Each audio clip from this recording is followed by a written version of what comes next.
He wasn't supposed to be out there. A 10-year-old boy alone lost in the canyons where even adults fear to tread. No signal, no light. Just a broken leg and a long drop between him and the end. And no one knew he was gone. No one. Except the old German shepherd limping toward the edge. What happens next will restore your faith in loyalty, in instincts stronger than any searchlight, and in a bond that even death couldn't untie. This isn't just a rescue story, it's a reckoning. Before we begin, tell us where in the world are you watching from? Drop your city, your country right down there. And if you've ever had a dog that would have followed you into the dark, hit that subscribe button. Because this one's for every soul who's ever believed a dog could be more than just a pet.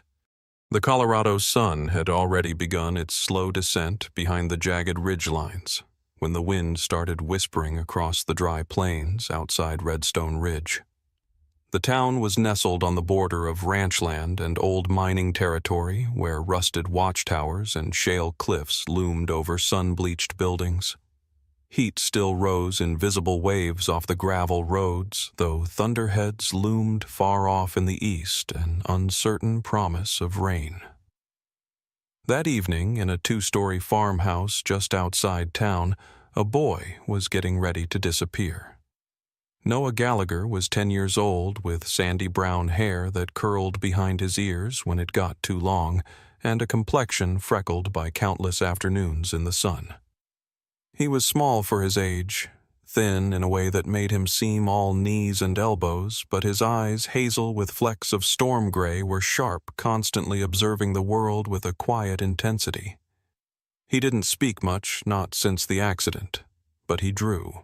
Whole worlds poured from his fingers, canyons filled with beasts, forests haunted by shadows, and always the same dog by his side. That dog was Rex, a 5-year-old German shepherd with sable-colored fur and deep golden eyes. His coat was thick but dull in places where old scars interrupted the pattern. A jagged line ran down his left flank, a remnant of his days as a search and rescue K9. Rex walked with a slight limp in his rear leg, a result of a collapsed foot joint that ended his service prematurely. He had the posture of a soldier who never stopped watching the door. Yet with Noah, he was something else entirely gentle, attentive, always listening. The boy never spoke aloud, but Rex heard everything in the silence. Noah lived with his grandparents Walter and May Gallagher in the same house where his father had grown up. Walter, a retired mining foreman, was tall and broad-shouldered with a weathered face that still bore coal dust deep in its creases. His gruff voice carried across the porch with authority, but when he looked at Noah, the sharpness softened. May, small and silver-haired, moved slower these days, but carried herself with the grace of someone who had once been a school librarian. She still read aloud, sometimes hoping Noah would eventually join in again. They never pressured him to talk, not after the crash. It had been 8 months since the accident that claimed Noah's parents. A logging truck had jackknifed on a wet mountain road, crushing the family's SUV. Rex, by some strange twist of fate, had been found wandering near the wreck and was later adopted by the Gallaghers through a local rescue group. No one understood how or why he was there. Some said it was coincidence. Walter called it providence. That evening, while the old house buzzed with cicadas and the scent of May's stew filled the kitchen, Noah sat in his room sketching a cliffside. Sharp layered rock, shadows falling into a deep hollow, a small figure near the edge. His pencil trembled slightly as he added the outline of a dog. Something in his chest pulled tight. He stood quietly, slipped on his sneakers, and grabbed his backpack. No one saw him climb out the bedroom window. The canyon he had drawn, Rustback Hollow locals called it, was about 3 miles from the house past the wire fences and forgotten trails that led toward the old Redstone mining site. It wasn't entirely off limits, but Walter had warned him never to go alone. "Those rocks don't care how old you are," he'd said. "They'll drop you like dust." But Noah had to see it for himself. Something in his drawings kept leading him there, and tonight, with the wind rising and a strange weight in the air, he felt like the canyon was calling. Rex noticed the open window minutes later. He stood from his corner cushion, ears flicking. He sniffed the still air, then moved with purpose, tail low and alert. By the time May called Noah for dinner, Rex was already trotting across the back field, nose to the ground, tracing the scent of his boy. The hike wasn't easy for Noah. The terrain grew wild, fast gravel shifting under his feet, sagebrush scraping his arms. But he moved with a kind of quiet confidence, like someone following a thread in a dream. By the time he reached the edge of Rustback Hollow, the sky had darkened. Clouds gathered heavy above the ridgeline. Thunder rumbled low, distant but real. He stepped closer. What happened next was so fast it barely registered. His right foot hit loose shale. A slide, a gasp. Then nothing but the scrape of rock against skin and the feeling of falling. Noah landed hard on a narrow ledge about 15 feet down the cliffside. His leg buckled awkwardly beneath him. He cried out, not loud, not a scream, but a sharp breath of pain that vanished into the wind. He tried to stand, but white-hot fire shot through his ankle. Broken or sprained, he couldn't tell. All he knew was that he couldn't climb back up. He was alone, except he wasn't. Somewhere above, wind shifted, and Rex was already running. The last glimmer of sun dipped below the ridge, turning the cliffside into a wall of shadow as the first hints of night crept across the land. Redstone Ridge was famous for the way its rocks caught fire at dusk, not with flame, but with color. Even now, the red hue still clung to the stone, glowing faintly as if the canyon had a memory of light. In that half-light, a German shepherd emerged from the brush. Eyes, sharp ears, pricked his paws, silent on the dust-laced earth. Rex moved like a creature born of instinct and purpose, his nose low, catching every disturbance in the trail. Broken twigs, a scuffed boot mark, the faintest thread of familiar scent riding the breeze. The forest at the edge of the canyon was dense with scrub oak and ponderosa pine, the ground uneven and dotted with boulders as large as cabins. Rex paused at a cluster of rocks where Noah's scent grew stronger, circled twice, then bounded forward again. Thunder rolled in the far distance. The scent of approaching rain floated low and humid, mingling with the dusty resin of pine bark and the sharper trace of sweat. He ignored it. His world had narrowed to one thing: find the boy. Meanwhile, below the ridge, Noah sat hunched on the narrow ledge, the air cooling rapidly now that the sun had faded. The bruises on his shoulder and hip throbbed, but it was the ache in his ankle that gnawed at his will. Every small movement sent a sting through his leg, and even shifting his weight to ease the cramp in his thigh became a negotiation between pain and necessity. He had his backpack, but it was mostly filled with pencils and sketch pads, useless in this moment, except as ballast and company. He pulled out the sketchbook anyway. His hands shook as he flipped to a blank page. In the fading light, he began to draw. The ledge, the sky, the shape of the ridge above, a set of paws approaching. He wasn't sure if it was memory or hope, but he drew Rex coming toward him. The dog's expression, calm, focused, almost human. His pencil snapped mid-line, and he stared down at it for a long time before dropping it beside him. Night was settling in fast. Back in town, Redstone Elementary's lights glowed against the encroaching dark. Inside the cramped office building, Principal Arthur Adams leafed through a small notepad with a furrowed brow. He was a man in his late 50s, built like a man who once played linebacker but had long since traded stadiums for file cabinets. His hair, silvered at the temples, was always combed back neatly, and his shirt sleeves were rolled with precision to his elbows. Known for being firm but fair, Adams had grown particularly protective of his more vulnerable students after his own son had gone missing for 3 days during a blizzard 10 years ago, a trauma that had left him hyper-vigilant ever since. Earlier that afternoon, a custodian had reported a stranger near the playground fence, A man in a faded gray jacket and worn jeans, standing oddly still watching the children during recess. When approached, he had claimed to be waiting for someone, but gave no name.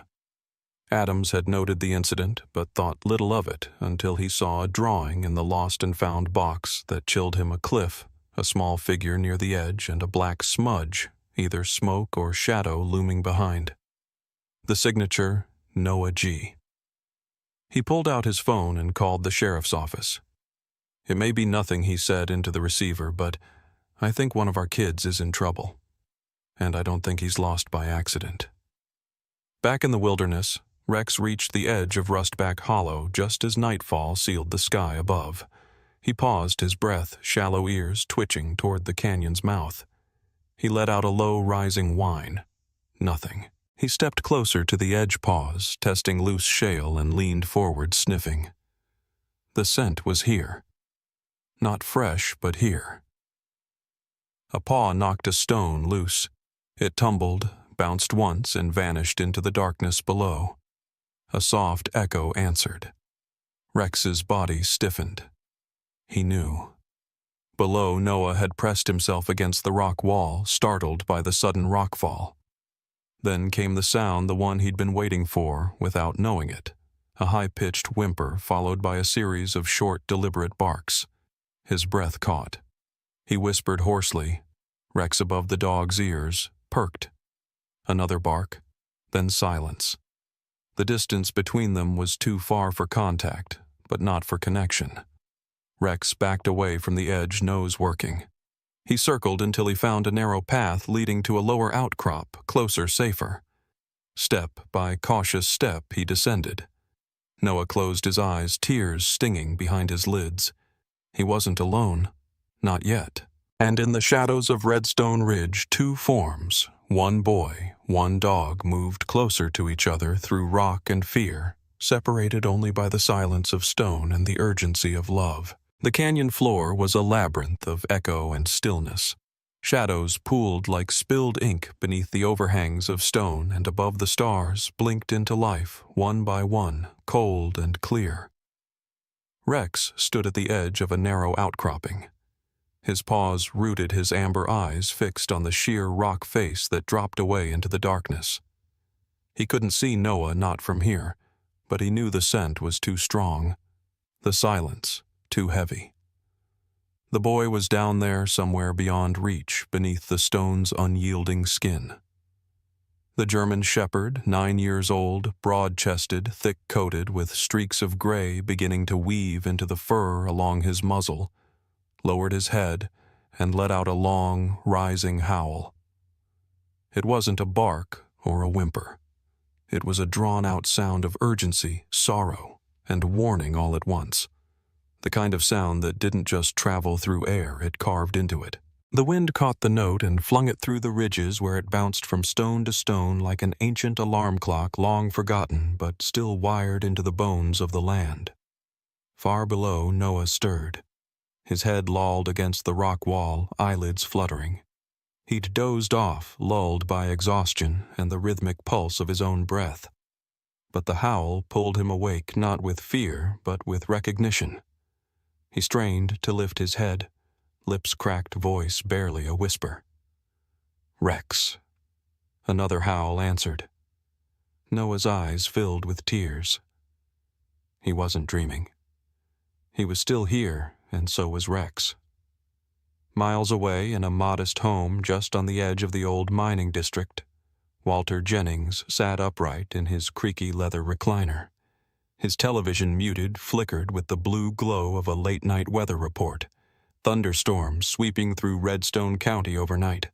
Flash flood warnings issued for canyon areas. But Walter wasn't watching the screen. He was listening. Walter was a wiry man in his 70s with a shock of white hair that stood stubbornly upright no matter how he combed it. His hands, though still steady, bore the scars of decades spent underground, deep lines etched by pickaxes, rope burns, and rust. He'd worked the Redstone mines for 30 years before they shut them down. Now he spent most days tinkering with old maps or fixing radios no one else cared to repair. But that sound, he hadn't heard it in over 40 years. An echo signal, they used to call it. Back when miners needed to communicate across caverns too deep or dangerous to cross. One would howl or whistle with a specific pitch and rhythm, and the other would answer. It was crude, but effective, and unmistakable. Walter stood, his knees cracking. He walked to his cluttered desk and opened a drawer, pulling out a yellowed map of the canyon system. With a pencil, he tapped 3 points along the edge. "If I'm not senile," he muttered, "that's coming from the old south wall near Rustback Hollow." He grabbed his flashlight, an oilskin jacket, and an old canvas backpack stuffed with first aid supplies, flares, and a coil of climbing rope. Outside, thunder rolled low along the mountains, and the wind pressed leaves against his truck's windshield as he drove toward the edge of memory. Back at the ridge, Rex had begun to pace. He circled the narrow outcropping twice, sniffing the rocks, searching for any path downward. But there was no way to descend safely, not for him, not with paws instead of hands. His right hind leg still ached from where he'd slipped earlier, but it wasn't pain that slowed him, it was calculation. Rex was trained. Before retirement, he had served alongside search and rescue teams in the Rockies. He remembered ravines like this. He remembered that sometimes the best thing a dog could do wasn't climb. It was call.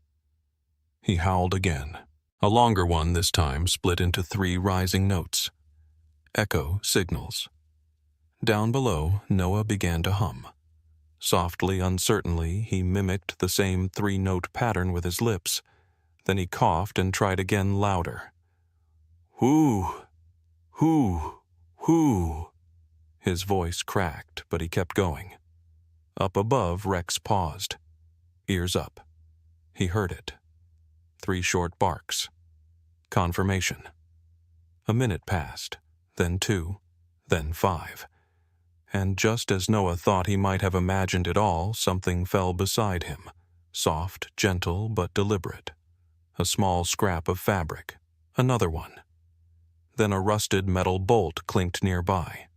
Rex was sending signals the only way he could, one object at a time, nudged from above. He was telling the boy, "I'm here. I see you. Stay alive."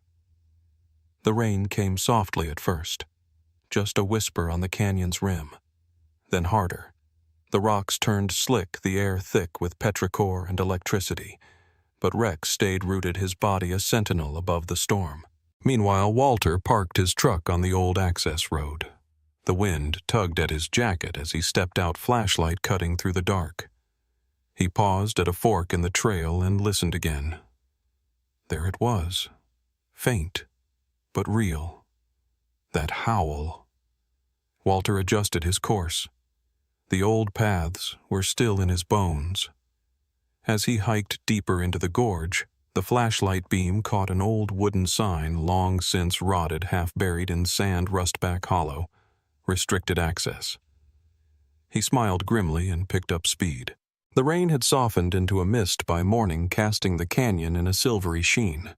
The rocks, once ochre and rust red, now glistened under a thin veil of moisture. Somewhere below the eastern ridge, a boy lay trapped with a twisted ankle and the stubborn will not to cry, while above him a dog with a mission kept his post. But this story wasn't only about loyalty and rescue. It was about secrets long buried and those desperate enough to unearth them. Miles away from the canyon's lip, hidden in the shadow of scrub pines near the mouth of the old mine, Travis Horn worked in silence. He was a broad-shouldered man in his late 30s, the kind whose build suggested former strength slowly being overtaken by restlessness. His hair was dark, streaked with gray near the temples, and his hands were calloused from years of odd jobs, some legal, many not. He had a habit of muttering to himself, chewing the same toothpick until it frayed. Travis wasn't from Redstone. He'd drifted in from Arizona 2 months prior, renting a trailer on the edge of town and paying cash. Folks figured he was another drifter running from a past too heavy to carry openly. They weren't wrong, but they didn't know the full story, not about the map, not about what he thought was buried beneath the canyon floor. The legend he chased wasn't new. During the Spanish expeditions of the late 1700s, soldiers were rumored to have stashed treasure in the labyrinth of Redstone's cave systems, gold, silver, maybe artifacts too valuable to transport during retreat. Most dismissed it as folklore, but Travis believed it, and he believed the old shaft near Rustback Hollow held the entrance. 2 days ago, he'd seen a boy, alone, standing too close to the ridge near the dig site, watching, sketchbook in hand. Travis's gut had clenched. He couldn't afford attention, not now, not when he was this close. So he'd crept up behind, silent on the gravel, and muttered just loud enough for the boy to flinch and stumble backward. He hadn't meant for the kid to fall, not really. He'd told himself that, but he hadn't checked either.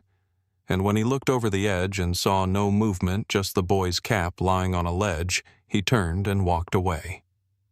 Back in town, the art room at Redstone Elementary was quiet, save for the sound of charcoal dragging across paper. Ms. Delaney, the art teacher, leaned over Noah's desk, studying the drawing he had been working on before he vanished. Delaney was in her early 40s with cropped red hair that curled just below her jawline and eyes that missed nothing. She wore oversized sweaters and always smelled faintly of turpentine and peppermint tea.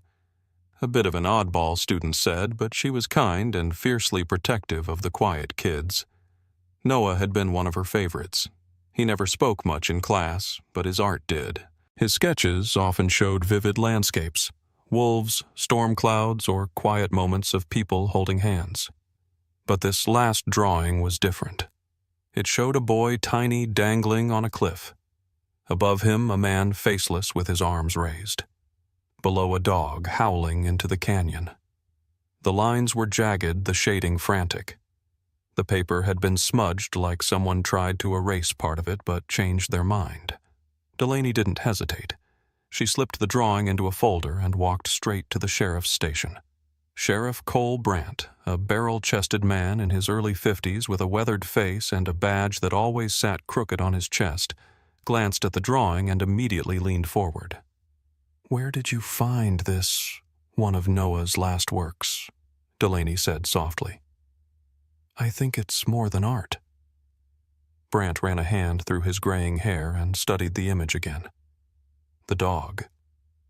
That had to be Rex. And the man, his eyes narrowed. Meanwhile, at the edge of the old shaft, Travis paused to sip from his dented thermos.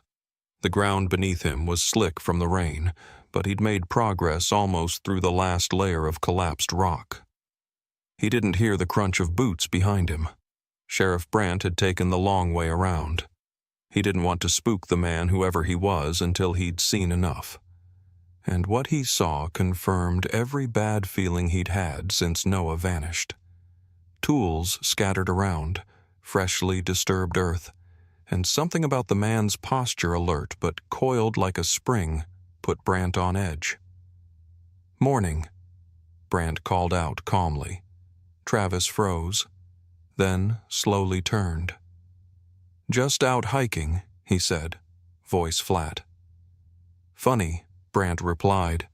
"You don't have a pack." Travis didn't answer. Brandt stepped closer, eyes sweeping the site. "You see a kid out here 2 days ago?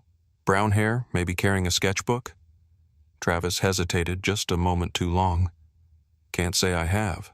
But the sheriff had seen the shift in his stance, the flicker in his gaze, and in that moment he knew. Far beneath their feet, the boy stirred again. The rain had chilled the stone, and his lips trembled with each breath. But he hadn't cried. He wouldn't. Because above him, somewhere close, Rex was still howling and help was coming. Rain tapped steadily on the craggy rocks of Redstone Canyon, each droplet a tiny drumbeat against time. Above the drop-off, the landscape was cloaked in gray mist and slicked with mud. The world felt quiet except for one enduring sound, a dog's mournful howl cutting through the canyon like an ancient, unforgotten cry. Rex stood poised on the edge, his amber eyes locked on the spot below where his boy lay. The slope was too steep to descend by paw. The ledge where Noah had landed was barely visible through the mist and brush. Rex paced along the rim claws, scraping stones, searching for anything to bring him closer. And then he saw it. Near an old crumbling post embedded in the earth, half swallowed by years of dust and time, a length of frayed mining rope dangled like a forgotten relic. The post had once been part of the old winch system used by quarry workers decades ago. Now it stood as a broken tooth in the earth, defiant against time. Rex sniffed the rope, tugged it with his teeth, and found it still anchored to the shaft's base. It was brittle but held under tension. Without hesitation, he clamped it between his jaws and began to back up, dragging a portion closer to the edge. Noah lay still conscious, but fading. His small fingers had curled into the red dust, and he blinked against the rain dripping from the rock overhead. His ankle throbbed in pulsing waves, but when the sound of claws scuffling above reached him, followed by a low, familiar whine, his chest hitched. "Rex," he whispered, barely audible. A few seconds later, something dropped from above a rope, rough and worn, trailing into the air, before it landed near him with a wet thump. Up above, Rex gripped the anchored end with all his strength. His body leaned back, paws dug into the mud, and the rope descended steadily over the cliff face. But Rex couldn't see Noah. He could only trust that his boy was smart, that he would understand. Noah reached for the rope, barely able to move his injured leg. With effort, he looped it beneath his arms and braced himself as best he could. That's when Rex began to pull. It was not a perfect system. The rope slipped. Rex slipped. Once he almost lost his grip entirely, claws raking across the rain-slicked soil, his injured leg dragging behind him. But he didn't stop. Inch by inch, he brought the boy closer to the edge.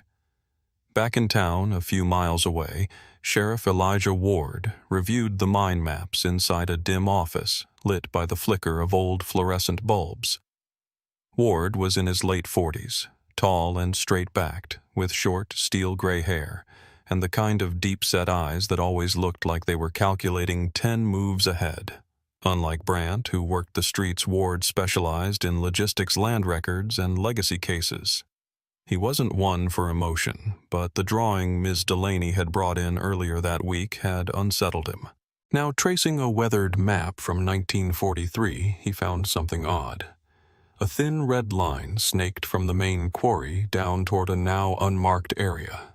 A service tunnel once used for emergency access and air ventilation ran directly below the point marked Ravine 12C.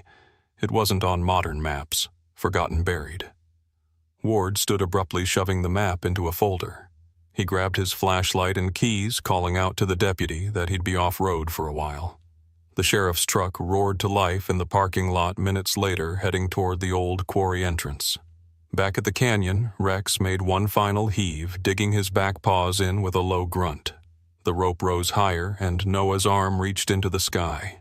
With a final surge, Rex lurched backward, and the boy was there. Mud-covered, shivering eyes, wide but alive. Rex limped forward, collapsing beside him, muzzle pressed to Noah's shoulder. His leg had swollen from the fall earlier, deep purple around a gash on the joint, but he didn't whimper. He only nudged Noah gently, checking his breath, his warmth. Noah held the dog's face and whispered, "You came." Then, as if on cue, Rex let out a low, deliberate howl, rising in pitch until it echoed across the canyon's walls. Again, and again. A signal, a message. Miles away, deep inside the main shaft of the abandoned quarry, Sheriff Ward had found the entrance. The tunnel was narrow, lined with crumbling support beams, and smelled of wet stone. He clicked on his radio, but received only static. Then, faint, almost lost in the wind, he heard it.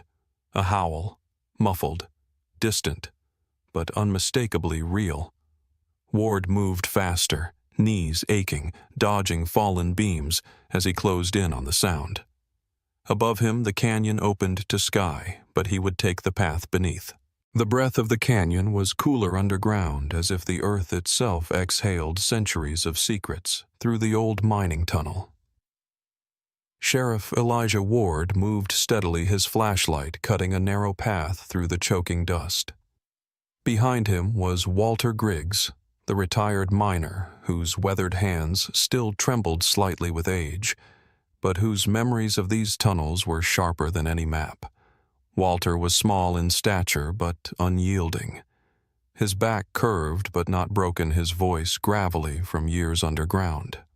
His faded denim jacket hung loose on his shoulders, and the miner's helmet atop his white hair still bore the sticker from a long-defunct union.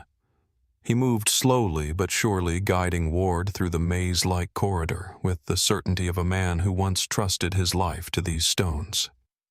Just a little further, Walter muttered, his voice echoing softly. This shaft, Tunnel 7B, used to run under Ravine 12C. We'd lose ventilation here sometimes. The rocks remember everything, Sheriff. Ward nodded, his boots crunching on gravel. I heard the howling from this direction. He's still calling. Above them, the storm had calmed to a whisper, but within the rocks, time felt frozen. Then they reached it, the partial collapse Walter remembered from decades ago. Beyond the rubble was the narrow crevice that led toward the base of the ravine. The air smelled of moss and rust. Meanwhile, at the canyon rim, Rex lay beside Noah, eyes half-lidded from exhaustion. His breathing was ragged and his injured leg had stiffened, but he still lifted his head when Noah stirred.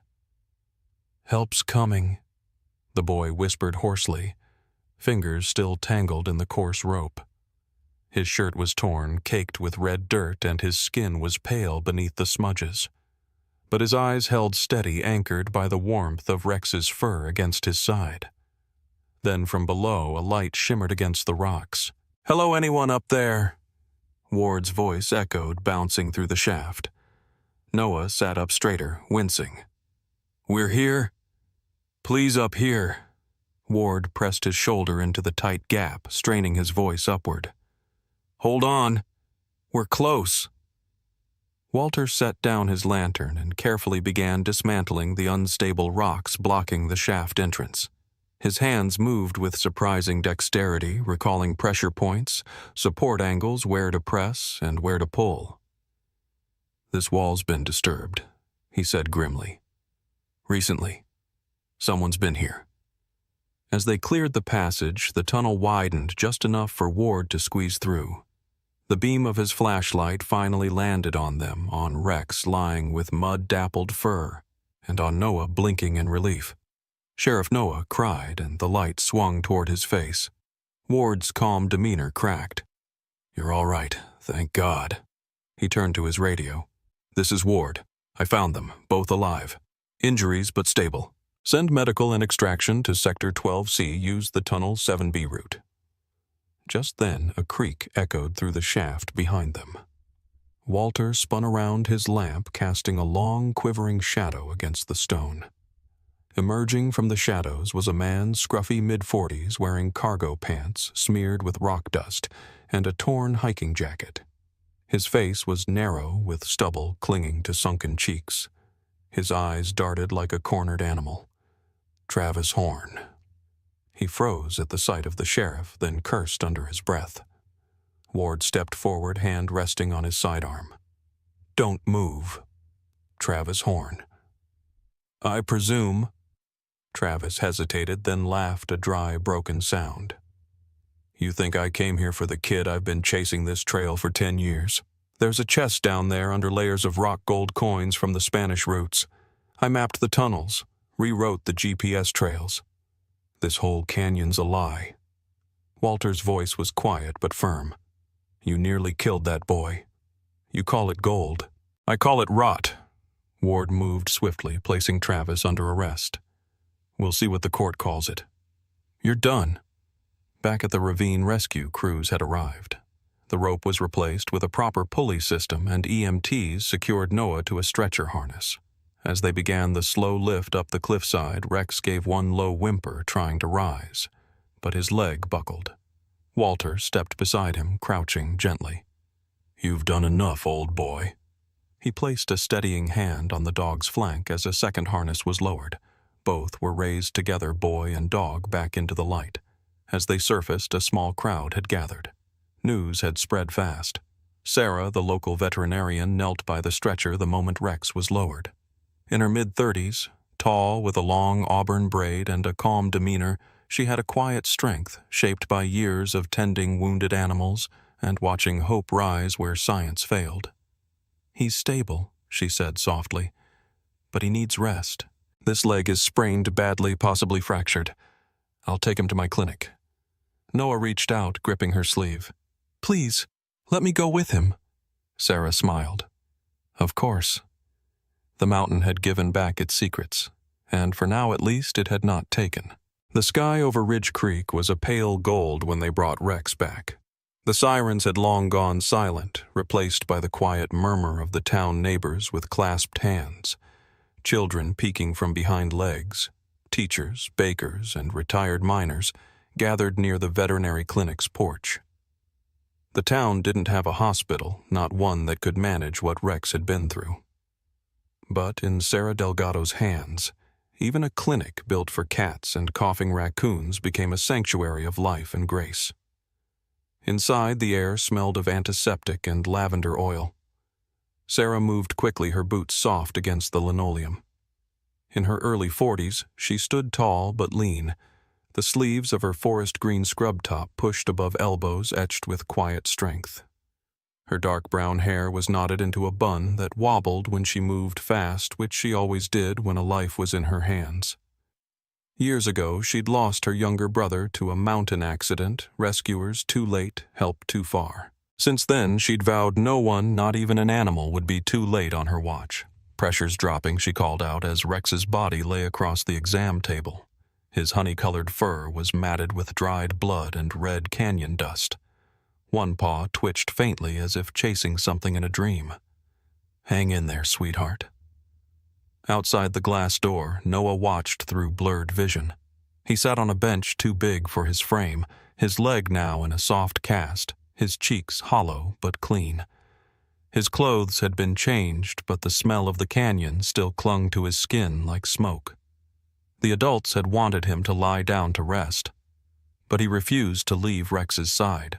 Next to him sat Ms. Delaney, the art teacher with the wide-framed glasses and the calming voice that always sounded like a lullaby for the nervous. She had brought him a sketch pad and some pencils. "For your thoughts," she had said gently. "Sometimes they come out better in color than in words." Noah didn't speak. He began to draw. Inside, Sarah and her assistant, Kyle, tall, quiet, and always chewing mint gum, worked fast. Kyle gently clipped the fur near Rex's wound, revealing a deep gash along the flank. "Too much blood loss," he murmured. Sarah shook her head. "He survived the fall. He pulled a boy up a ravine. This dog is not dying on my table." She injected another dose of fluid, adjusted the oxygen mask, and leaned closer to Rex's ear. "You're not done yet, Braveheart. The world's just beginning to see you." As night descended, the lights in Ridge Creek Veterinary Clinic burned long. Townsfolk brought hot tea blankets and even a portable generator in case the power flickered. Sheriff Ward stopped by, offering a quiet nod through the glass. Mayor Simmons sent flowers and a note handwritten in looping cursive to the bravest heart in Ridge. By midnight, the tide began to turn. Rex's breathing steadied. His tail twitched once. Sarah, who had been sitting cross-legged on the clinic floor, exhaled slowly, her shoulders sagging in quiet relief. Noah, still wide-eyed, stood and pressed his newest drawing to the clinic window. On it, under swaths of charcoal shadow, was a burst of gold light, a cave opening lit not by torches, but by something older. Inside the glow stood a dog, and behind him a small figure holding a rope. He titled it, "The Light in the Hollow." 3 days later, the town of Ridge Creek gathered at the community square. There were folding chairs lined with old quilts, paper lanterns strung from pine branches, and a makeshift podium made from hay bales and a picnic tablecloth. Rex, now awake but still recovering, was brought gently in a red wagon pulled by Kyle. His paw was bandaged and a garland of sunflowers hung loosely around his neck. His eyes, golden as the cliffs he'd once braved, scanned the crowd with quiet curiosity. Mayor Simmons, in her navy blazer and sun hat, cleared her throat at the podium. "We gather here today to honor not just a dog," she said, "but a guardian, a companion, a silent hero who reminded us all what love, loyalty, and courage can look like." Noah sat beside Rex, clutching a framed copy of his drawing. When the applause came, it rippled gently like leaves in wind, not thunderous, but full of warmth. A plaque was unveiled near the town's library, "Rex the Dog of Ridge. May his loyalty guide us." But that wasn't all. Sheriff Ward, with his boots polished and voice steady, stepped forward. This event reminded us of how unprepared we are for emergencies in the terrain that surrounds our town. That's why, starting next spring, we'll be creating a new Canine Search and Rescue training unit right here in Ridge Creek, and its first honorary member, if he's willing, will be our Rex. The cheers that followed were louder this time.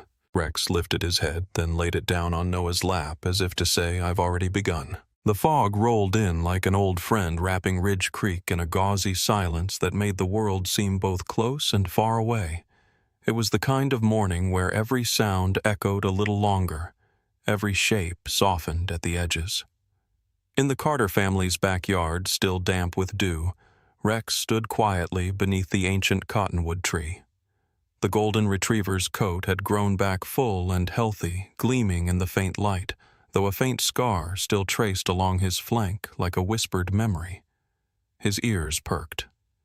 Out beyond the ridge where the red canyons rose like sleeping giants, a faint howl rode the wind. Not menacing, just haunting. A fragment of nature's voice, lonely but alive. Rex didn't bark. He didn't move. He simply listened. Inside the house, Noah was hunched over the kitchen table, surrounded by pencil sketches and poster paper. His leg had healed well, and while he still limped slightly, it no longer slowed him down. His hair, always unruly, curled over his forehead as he worked on a new design. A drawing of a dog, Rex clearly standing atop a canyon ledge with a small emblem beneath Echo Ridge Unit. Noah's mother, Melissa Carter, moved around the kitchen behind him. Tall and freckled, with sandy blonde hair in a loose braid and gentle but determined eyes, she had carried the weight of fear and gratitude every day since the rescue. That fear, however, had softened into purpose. She now volunteered with the Ridge Creek Emergency Committee, advocating for better wilderness preparedness and animal-assisted rescue. "You're going to show that to Sheriff Ward today?" she asked, setting a glass of orange juice by his elbow. Noah nodded. "They said we could help with the logo. I want it to look real. Serious." Melissa glanced out the window at Rex, still silent beneath the tree. "He seems different today." Noah turned. "He hears something. I think he always has." Later that morning, they made their way to the community center. Ridge Creek's town hall was nothing more than a 2-room wooden building with a faded green roof, but today it hummed with quiet energy. Inside, Sheriff Elijah Ward stood by the bulletin board where maps and flyers usually hung. He was in his 40s, a man of sturdy build and calm authority with graying temples and a slow, thoughtful way of speaking. Today he wore a pressed navy shirt and a silver badge polished to a mirror finish. With him was Julia Ames, a newcomer to Ridge Creek, and a wilderness training specialist brought in to help organize the Echo Ridge Unit. Julia was in her early 30s with copper hair and a short ponytail and a no-nonsense air about her. She wore khaki cargo pants and a fleece vest bearing the insignia of a National Rescue Network. Her handshake was firm. Her smile was rare, but real when it appeared. Noah stepped forward shyly, handing Sheriff Ward the drawing. Julia leaned over to look. "This is the boy I told you about," Ward said. "Noah Carter. And that's Rex, of course." Julia crouched to meet Noah's eyes. "You gave it a name," Noah nodded. "It's what saved me." His first howl. Like something from far away, but meant just for me. She studied the drawing again, then gave a small, approving nod. "That's a good name, kid. Echo Ridge it is." In the weeks that followed, Echo Ridge Unit began to take form. The town approved funding for gear and training, and a small plot of land near the edge of the woods, once used as a lumber yard, was repurposed for drills and classes. Volunteers of all ages signed up, from retired miners to high schoolers eager to help. And always at the center was Rex.